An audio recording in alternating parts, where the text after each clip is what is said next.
project like the white paper in vitiligo is really important, first of all in the context of awareness around vitiligo. So I think a lot of education is missing around this topic.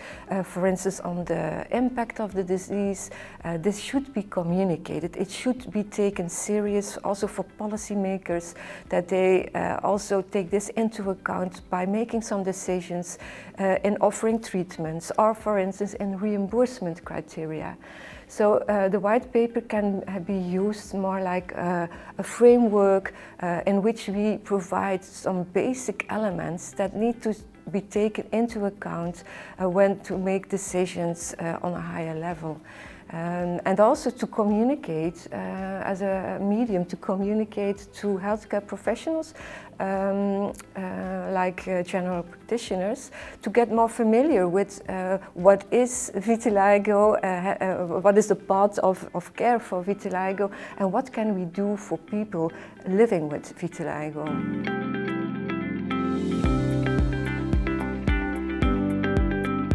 There are some recommendations in the white paper. I think that's really important for policymakers.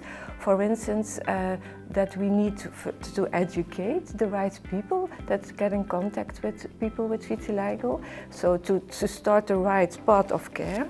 A second step is to avoid a delay in referral, so they need to understand that delay in referral can also impact the efficacy or the outcome of a treatment, so we need to try to stop disease progression, for instance, in the early stage.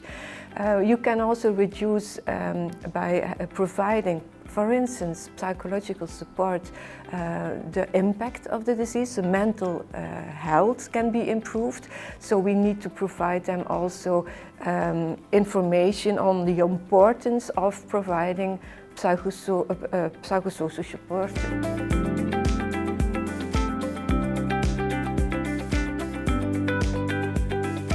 If the recommendations were understood by healthcare providers, I think the first important improvement will be the recognition of vitiligo and also as an important disease having a lot of impact on the mental health. Patients will benefit at the end from the understanding of these recommendations.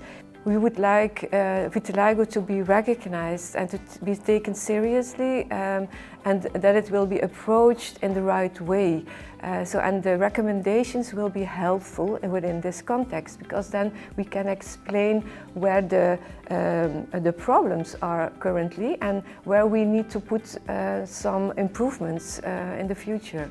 For people with vitiligo, we hope that the recommendations will also improve them to get access to treatment. So to avoid a delay in referral to specialized centers or dermatologists in general. So it will provide them more quicker the right treatment plan. And I think this is really important and can be supported by the recommendations.